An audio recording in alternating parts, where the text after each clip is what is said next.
100 000 spectateurs pour cette cérémonie d'ouverture du 8e paralympique dans le stade olympique de Séoul.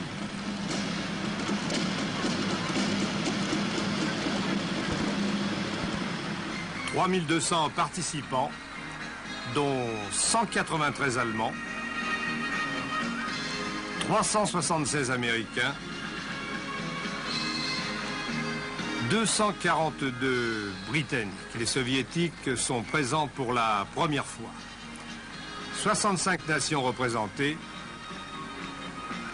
La délégation française est conduite par le président André Auberger et le directeur technique national François Terranova. 116 concurrents engagés dans 10 des 12 disciplines que comportent ces Jeux paralympiques. 239 Coréens dans un pays qui jusqu'alors n'avait manifesté que peu d'intérêt pour ces handicapés.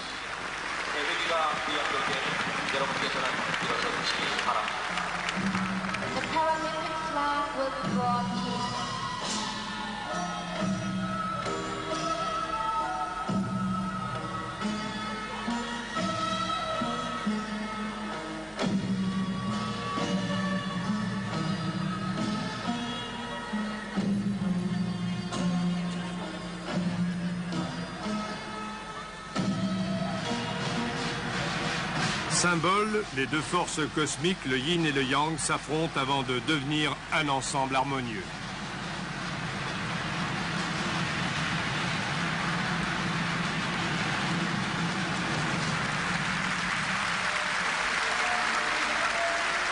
Symbole encore, un représentant de chacune des grandes familles de handicapés portant successivement la flamme olympique de l'entrée dans le stade jusqu'à ce qu'elle soit allumée pour la durée des Jeux.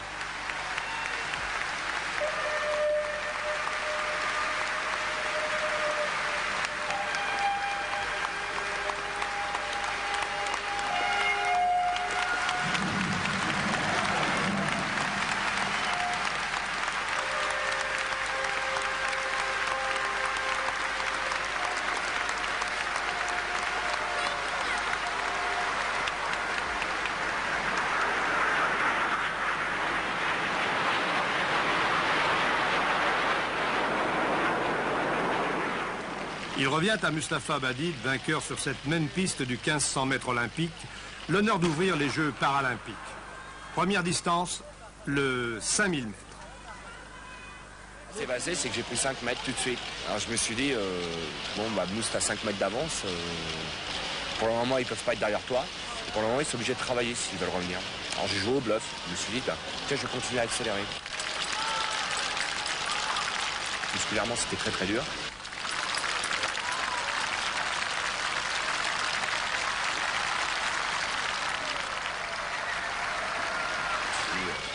Maintenant, il n'y a pas de problème, il faut que je tienne, quoi. Donc j'essaie de tenir une moyenne d'environ 23 km/h.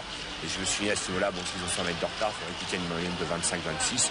Et avant qu'ils reviennent, ça va. Bon, je serai déjà arrivé, quoi. Victoire nette de Badid qui pulvérise le record du monde.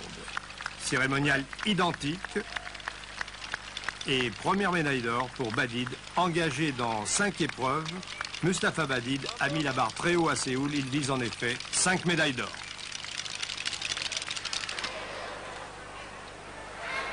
En haltérophilie, Edmond Haddad de Paris représente la France dans la catégorie des plus de 95 kilos.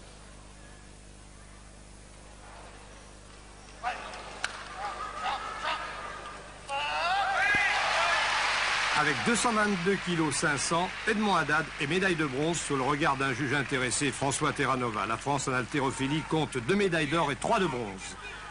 Personnage pittoresque et démonstratif, l'Américain Kim Bromfield. Il a demandé d'entrer 230 kg qu'il réussit à soulever ici à sa deuxième tentative, avant d'échouer à 250 kg. Médaille d'argent.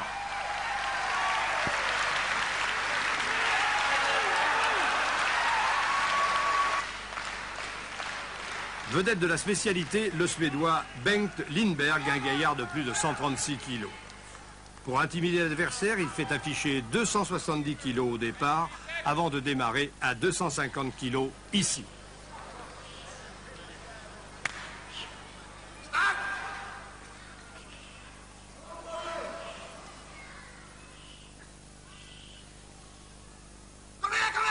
Bien lui en prend, car il ne peut dépasser ce poids très nettement supérieur à ses adversaires. Lindbergh gagne comme prévu la médaille d'or dans sa catégorie. Jean-François Poitvin et Farid Amarouche, les deux copains de Bouffemont au nord de Paris, sont au départ du 10 000 mètres sur le stade annexe du sport complexe de Chamsil, qui était la piste d'échauffement des Jeux Olympiques.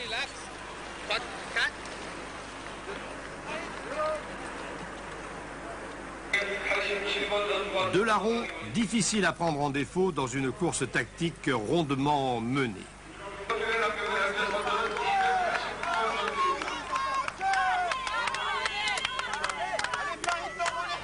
Dernière ligne droite, en principe, Farid Amarouche est le plus rapide au sprint, mais après 10 000 mètres, il peut en être différemment. À preuve, ce finish avec avantage à Jeff Poitvin. Farid l'a joué entièrement à la régulière, c'est-à-dire qu'on a pris nos relais sans les calculer et il s'est avéré que le dernier relais c'était pour lui, donc en toute honnêteté il l'a pris et quand on fait un tour et que moi j'ai pu me cacher derrière, bon, ça n'a pas posé de problème pour moi, quoi. Et à charge de revanche, puisque de toute façon j'aiderai Farid quand il faudra, sans aucun problème. Eh bien l'occasion se présente bientôt avec le 5000 mètres sur le grand stade. Pourtant, à un tour de la fin, Farid Amarouche paraît en bien mauvaise position. J'étais enfermé, mais quand on est dans la course, on voit les choses autrement. C'est-à-dire que, comme Jean-François était légèrement devant moi, je savais que le Coréen, ne sachant pas que j'étais derrière lui, il allait automatiquement se décaler pour rejoindre Jean-François. Et donc, il m'ouvrait la porte.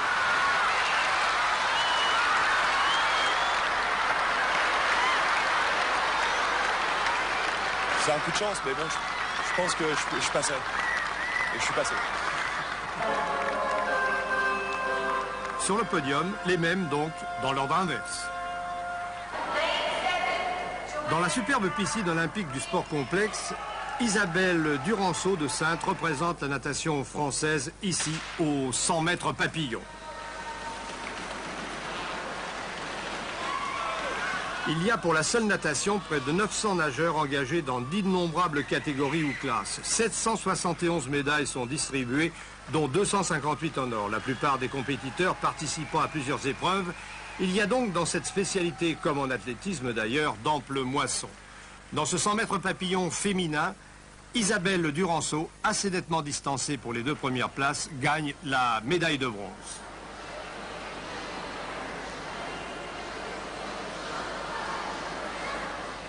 La France en natation, la délégation la plus nombreuse, 25 nageurs et nageuses, a gagné 16 médailles d'or, 24 d'argent, 24 de bronze. Mais on peut s'interroger sur la signification réelle de telles avalanches.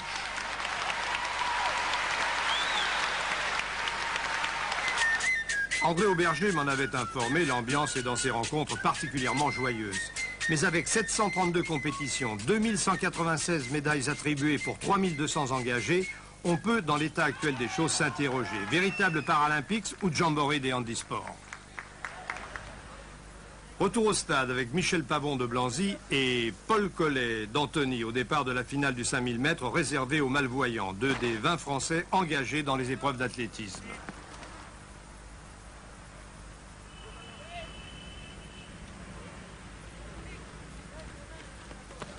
Michel Pavon, souvent médaillé d'or ou d'argent dans ses compétitions, n'est pas au mieux de sa forme. Il a en outre affaire à un très sérieux adversaire en la personne de l'Espagnol Ruiz, ici en tête. Christian Paillard, directeur technique fédéral, suit cette course comme toutes les autres avec beaucoup d'attention. Il sent que Michel Pavon est en difficulté pour la médaille. Ruiz a porté son attaque dans le dernier tour. Il gagne ce 5000 mètres très fatigué. Michel Pavon est médaille d'argent malgré les efforts du soviétique Pomykhalov.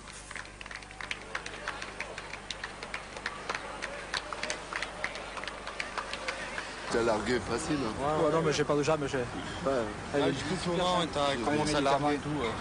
C'est déjà pas mal. Après, j'ai assuré d'aller ces derniers tours. Ouais. Châtaigner le dernier parce que le russe, je savais qu'il allait me. J'avais peur au russe. Moi aussi, il avait l'air à l'aise. Hein.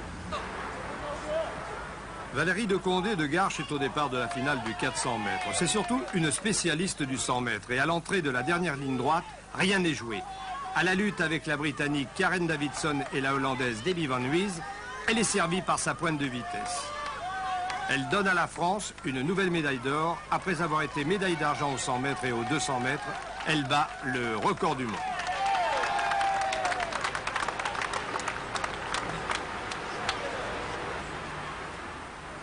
Un peu étonné quand même. C'était pas la plus dure, mais c'était celle que je préfère, quoi, parce que je m'y attendais pas du tout sur un 400 mètres à l'avoir. J'aurais préféré d'ailleurs l'avoir sur un 100 mètres, mais celle-là est en or. ah oui, voilà, c'est la plus belle quand même. Au sport complexe de Sangmu, dans la proche banlieue de Séoul, un homme très concentré, Serge Pitard d'Antibes, un des 10 engagés au tir, tous déjà souvent médaillés dans des épreuves officielles. Le tir à la carabine s'effectue les coudes appuyés sur une planchette. Il y a également des compétitions au pistolet. Une médaille de bronze pour Serge Pitard et dans l'ensemble pour le tir, une médaille d'argent et 2 de bronze. Non loin et sous un beau soleil d'été indien, Jean-Michel Fabre de Chambéry, Lucien Courtillon de Creil, Daniel Leloup de Cholet au tir à l'arc, épreuve individuelle et par équipe. Après le claquement des balles en salle, le silence et la même concentration.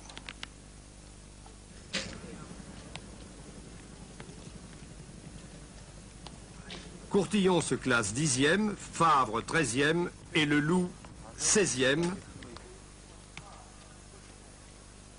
Une satisfaction pour le directeur technique fédéral Francis Boudet. La France gagne la médaille de bronze. Aux abords du grand stade, sur la pyramide de fleurs, le motif a changé. Odori le tigre a laissé la place au Komdori, les 2 oursons symboliquement liés, mascotte de ces Jeux paralympiques.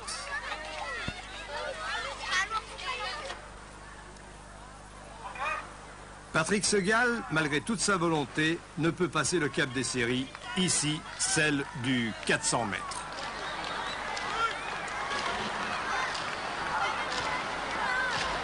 Déçu un peu parce que bon, venir aux Jeux Olympiques et pas arriver à se qualifier pour une finale, bon, c'est sûr que c'est décevant.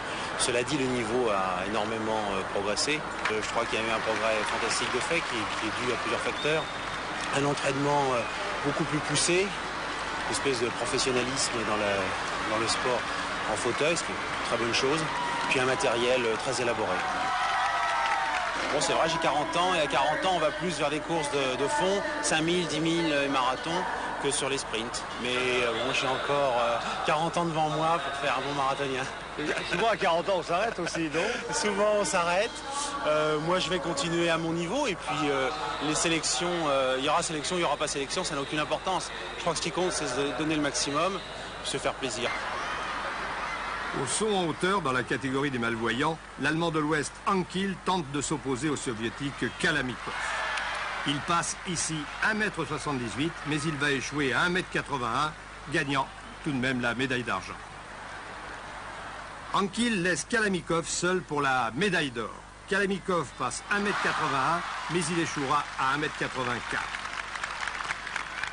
Les Soviétiques, pour la première fois aux Jeux paralympiques, ne sont représentés que dans les épreuves d'athlétisme pour malvoyants.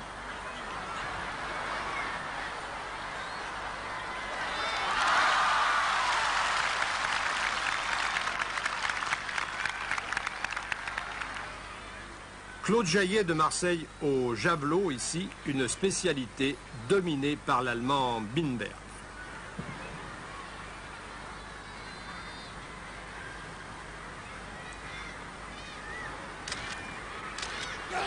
Claude Jaillet ne peut obtenir de médaille. En revanche, Éric Loderval de La Réunion se classe 3e avec un jet de 36,23 m.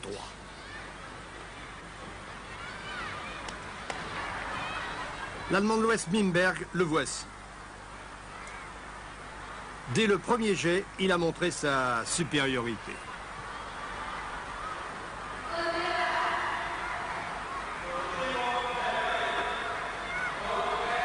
Il lance son javelot à 47,52 m pour gagner très facilement la médaille d'or, sous le regard du directeur technique national François Terranova, très satisfait de ces Jeux paralympiques de Séoul.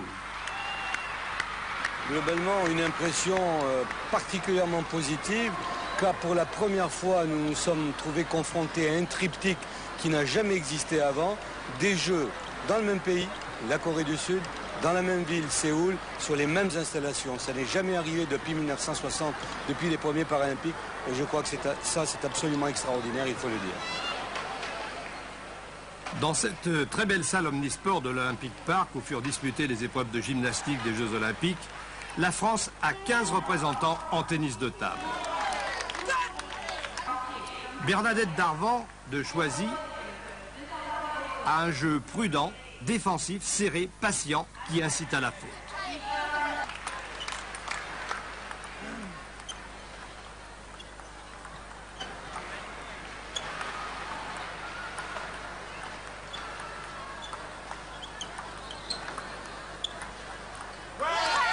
Sa tactique est payante, elle gagne la médaille d'or. Super, bien joué. Est-ce que tu dis à Perpus que tu avais tourné sans le vouloir Non, je l'avais voulu. C'est un défaut avec le revers. Ça vous fait. Je ne peux rien faire. C'est bon. C'est de gagner. Marc Piras. Le Marseillais a un style bien différent de celui de Bernadette Darvan. Il sait et il n'hésite pas à attaquer dès qu'il sent l'ouverture.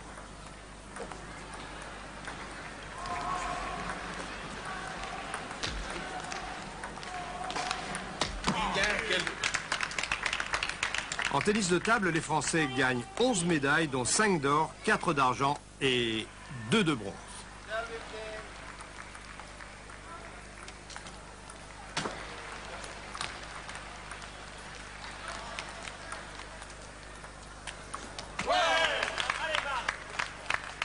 Quant à Marc Piras, il remporte 2 médailles d'argent en individuel et par équipe.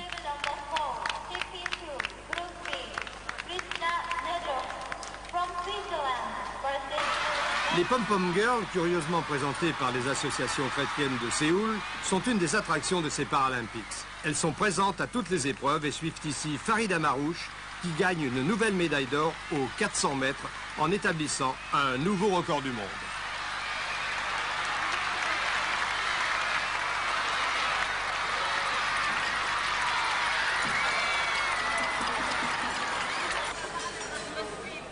Comme chez les valides, l'escrime est traditionnellement source de médailles. 7 en or à Séoul, dont celle de Muriel Desmarais de Paris au fleuret.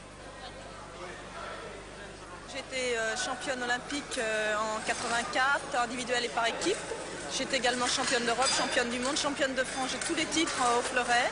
Et là, je récidive pour la deuxième fois. Alors je suis vraiment très très contente, bien entendu. Et surtout, pour la raison, c'est que j'arrête après cette Olympiade. Ici, à l'épée à droite, Arthur Bellance de Paris est également médaille d'or au fleuret, une nouvelle fois. Vu premièrement ce qui s'était passé pour les valides en plus, alors donc on s'est senti doublement motivé. Parce que n'oublions pas que la première médaille d'or a été pour l'escrime, alors donc on se sentait assez concerné.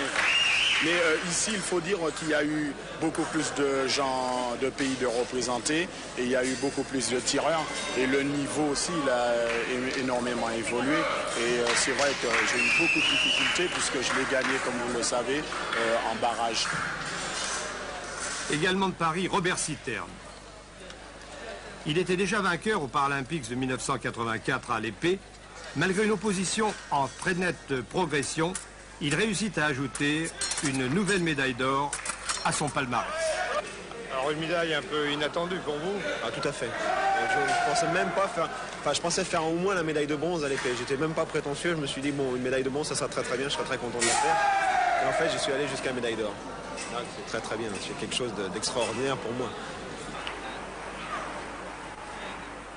Mustapha Badid, ici avec le Parisien Philippe Coupry, découvre la piste annexe de Shamsil pour le 1500 mètres. Sa distance fétiche, celle sur laquelle, dans le grand stade Comble, il a gagné 15 jours auparavant la médaille d'or aux Jeux Olympiques en sport de démonstration. Là, il se repose, là.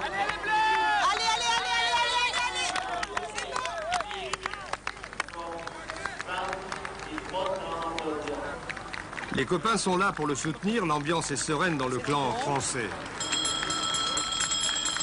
En effet, contrairement au jeu, Badid est sans concurrence sérieuse dans cette course. Son seul souci est d'amener son camarade de club, Philippe Coupry, à la médaille d'argent, Dernière ligne, Badid est en tête, bien sûr, mais il ne démarre pas. Il temporise, se retourne pour s'assurer que Koupri est bien dans sa roue. C'est ainsi qu'il va l'amener effectivement à la médaille d'argent, augmentant, lui, sa collection de médailles d'or. Tu crois que c'est possible de se réinscrire dans d'autres courses maintenant? Réinscrire. Voilà, je me fais chier. Il veut faire le 10 000 classe 2. Ah non, mais ce qui se passe, c'est que moi, samedi, je vais être obligé de recourir mon 200. Alors demain, qu'est-ce que je vais faire, moi? Demain matin, nous reconnaissons le parcours. Et après-demain, c'est la réunion sur le marathon. Bon, les petits loups, vous habillez? Allez, Camous. Vous ne partez pas? Vous ne partez pas? Maintenant, on fait un 15 contre la montre, maintenant. Beaucoup d'ambiance au judo où 3 Français sont engagés dans cette discipline qui apparaît pour la première fois aux Jeux paralympiques et qui est réservée aux non-voyants. Dans la catégorie des moins de 65 kilos, René Duchemin de Besançon est ici opposé au Brésilien Julio Silva.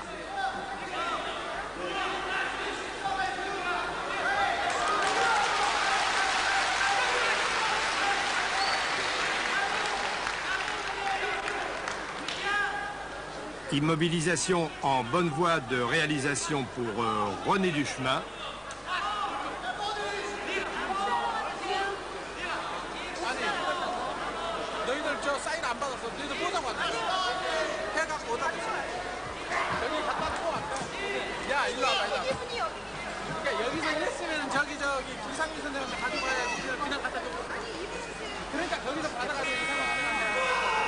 Et qualification du Français pour la finale.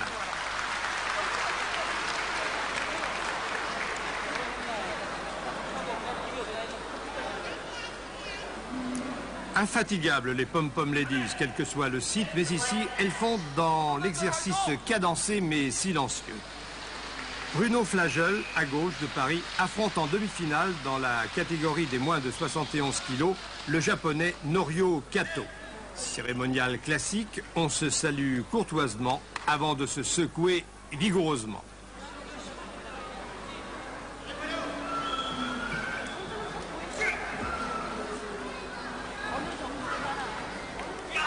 Le japonais place bientôt son coup préféré et efficace, la planchette dite japonaise, ce qui va de soi quand on s'appelle Kato.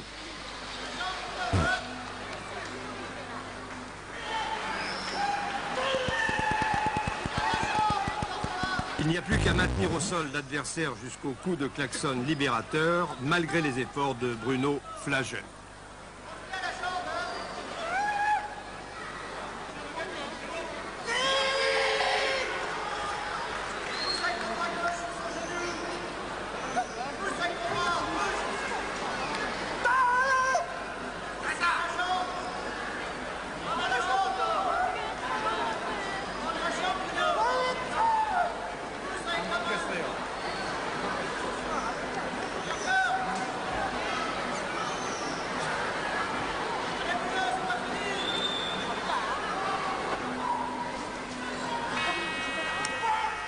C'est ce que fait ce redoutable judoka Norio Kato qui élimine Bruno Flagel par immobilisation.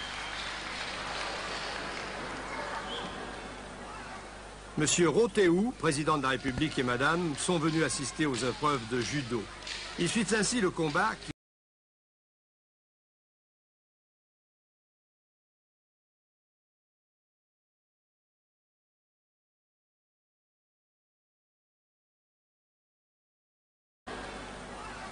Monsieur Rotéou, président de la République et madame, sont venus assister aux épreuves de judo.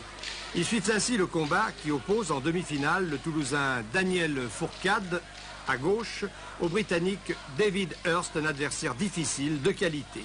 Il va rapidement le démontrer au détriment de Daniel Fourcade dans la catégorie des moins de 86 kilos.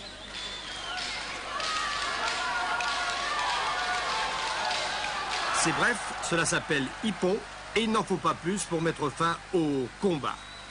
Daniel Fourcade sera néanmoins médaille de bronze. Nous retrouvons René Duchemin à gauche en finale des moins de 65 kilos. Il affronte le japonais Ishizue qui s'est montré particulièrement efficace dans les tours éliminatoires.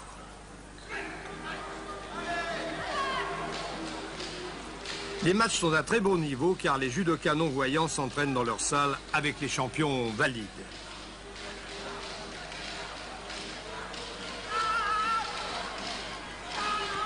« 18 secondes de combat et René Duchemin se laisse surprendre. Hippon pour David Hurst, le Français, et médaille d'argent.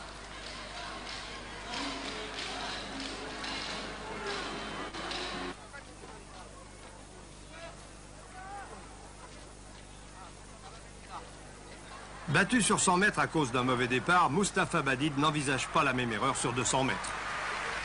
Ça n'a pas été à plusieurs, disons que le premier virage a été quand même assez dur à négocier. Et après, puisqu'on est rentré dans la ligne droite, tous les trois, enfin moi, Okan Eriksson, le Suédois, et le Canadien Dan Wesley, au même niveau. Bon là, j'ai senti que là, c'était bon pour moi. Je me suis un petit peu pressé pour accélérer. Ça n'a pas marché tout de suite pour les premiers 10 mètres de la ligne droite. Puis ensuite, bon, bah, j'ai dit, allez, il faut que je me concentre un peu plus. J'ai descendu les bras, monté jusqu'à 32 km à l'heure. Bon, je savais qu'à 32, ils allaient pas suivre de toute façon. La mascotte de l'équipe de France de basket en maillot bleu lui a jusqu'ici porté bonheur. Mais en demi-finale, dans l'équipe de Hollande, il y a un certain Van Linden. Oui, c'est lui. Le blond, un basketteur diabolique. Il est partout. Il sait tout faire, cet homme, sur un terrain.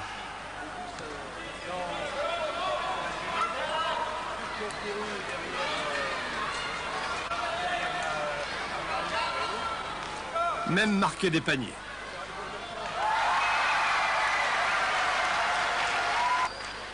Après avoir nettement dominé le Maroc, l'Australie et l'Allemagne, la France affronte donc la Hollande en demi-finale, un adversaire largement à sa portée. Mais il s'avère bientôt que tout ne va pas pour le mieux au sein de l'équipe qui pourtant parvient à prendre un léger avantage en première mi-temps. Ce qu'il faut, c'est travailler, chercher les positions de tir. Chercher à chaque fois les positions de tir. Et essayer de regarder Benoît en dessous chaque fois pour essayer de lui passer la balle. Ouais, un peu plus mobile devant les gars. On est encore un peu trop statique. Essaye de ressortir. Hein.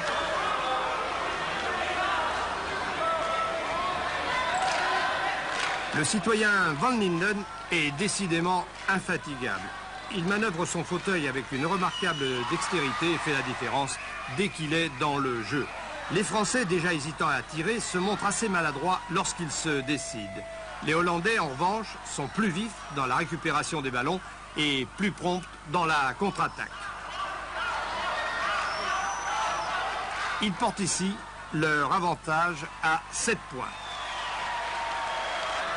Dans les dernières minutes, ici avec Nutin et Baye, les Français réagissent, reviennent même à 3 points, mais toujours sous l'impulsion de Van Linden, les Hollandais marquent un dernier panier. Battu, la France ne va pas en finale. Robert Perry, c'est le moins qu'on puisse dire, n'est pas du tout, mais pas du tout content. L'impression, c'est que nous sommes nettement plus forts qu'eux à chaque fois. Nous les avons battus plusieurs fois, mais là, il y a le moral qui n'est pas dans l'équipe. Pour quelle raison, à votre avis? Il y a des petits problèmes qui ne devraient pas exister au sein d'une équipe. Et ça fait 2 ou 3 matchs qu'on cafouille. Et là, l'équipe n'est pas partie avec l'esprit gagnant. On perd bêtement une médaille d'argent parce qu'une médaille d'or, c'était pratiquement impossible vis-à-vis des Américains qui sont vraiment très forts, surtout par la taille. Les Américains, les voici en blanc. Les Hollandais, qui les ont déjà dominés dans le passé, ne partent pourtant pas battus. Mais dans cette finale paralympique disputée dans le stade de Shamsil, on se rend vite compte de l'énorme avantage en gabarit et en taille des représentants des États-Unis.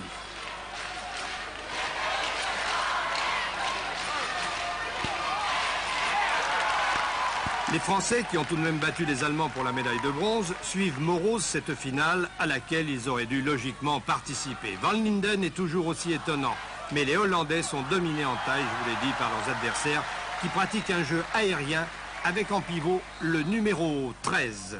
Curtis Bell, solide gabarit et remarquable distributeur de jeu. Malgré d'excellentes réactions de l'équipe de Hollande, les Américains, par leur présence et leur adresse, s'assurent en deuxième mi-temps une marge de sécurité d'une dizaine de points.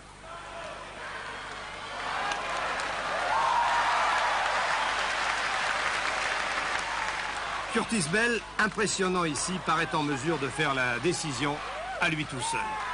Et finalement, sur cette belle combinaison de jeu, l'équipe américaine masculine, comme la féminine, s'assure la médaille d'or. Le score, 74 à 63.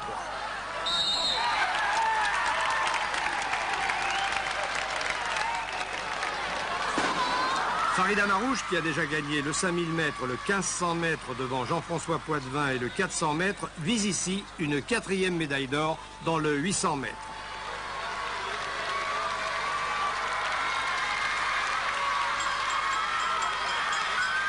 À la cloche, il est en tête et donne l'impression de bien contrôler la course. Mais dans la ligne opposée, l'Américain Ibarra porte son attaque. Amarouche se laisse surprendre et une nouvelle fois enfermé, comme dans le 5000 mètres. Ibarra aborde détaché la dernière ligne droite, il ne sera pas rejoint. Farida Marouche parvient à se dégager et à remonter ses deux rivaux pour une 2e médaille d'argent. Pour François Terranova, c'est l'heure du bilan. 116 athlètes présents à Séoul, alors que d'autres pays comme les États-Unis en ont amené près de 400, que la République fédérale d'Allemagne en a amené près de 300. Nous, Français, nous en avons amené seulement 116. Nous sommes dans le haut du tableau. Nous avons prouvé qu'avec un peu d'athlètes, nous pouvions amener autant de médailles que les autres. C'était la démonstration que je souhaitais faire en tant que DTN avec la Fédération française en e-sport et son comité directeur. Je crois que nous l'avons réussi et démontré. Philippe Coupry, Mustapha Badid, Jeff Poitvin et casqué Farida Marouche sont au départ du marathon sous la pluie. J'ai fait un très bon démarrage dans le premier kilomètre parce qu'il y avait des photographes qui nous gênaient sur le côté gauche et je me suis dit si je pars pas à fond, je vais me faire serrer par les mecs qui étaient sur la droite et je vais leur rentrer dedans. J'ai plus qu'une accélération et puis quand j'ai vu que j'avais 30-40 mètres d'avance, je me suis dit tiens, là je me suis dit si je continue un petit peu mon effort, je vais peut-être faire éclater le peloton parce que c'est toujours risqué d'arriver à la fin d'un marathon avec 30-40 garçons sur un stade.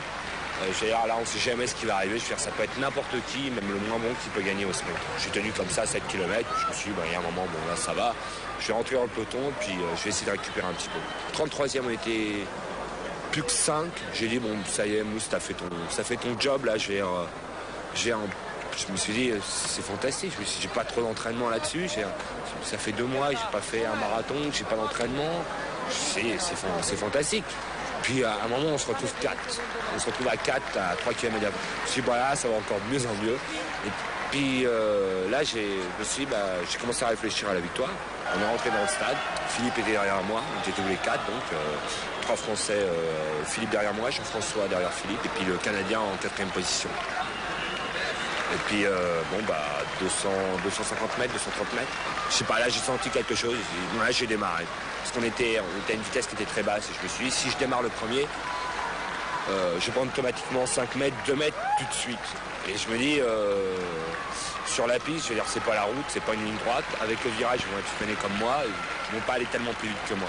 Mais vu la ligne droite que j'ai fait avec la fatigue que j'avais dans la ligne droite, je me suis dit, il y avait une accélération, mais on n'en avait pas une deuxième. Heureusement, ils ne m'ont pas rattrapé.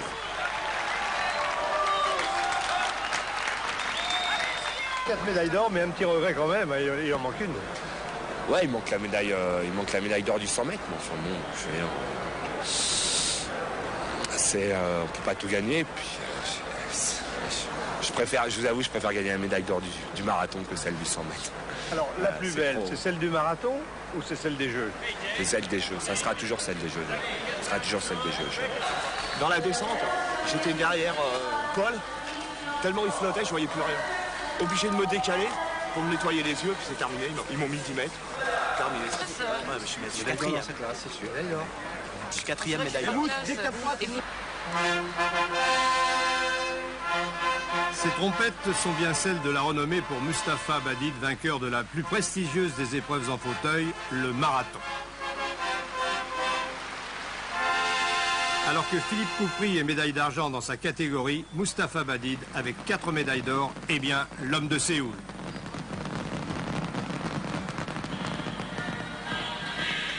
« 15 à 25 000 spectateurs ont suivi chaque jour les épreuves d'athlétisme dans le grand stade olympique, du jamais vu pour les Paralympiques. La cérémonie de clôture, comme celle d'ouverture, est impressionnante en présence à nouveau de 100 000 spectateurs.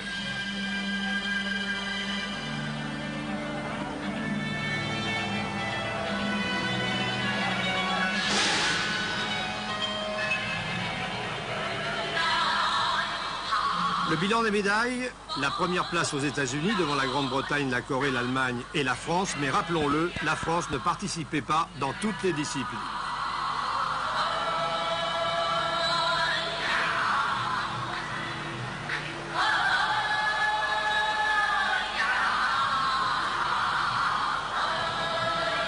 Dans 4 ans, Barcelone. Comme les Jeux Olympiques, les Coréens ont voulu ces 8e Jeux paralympiques grandioses. Ils l'ont été.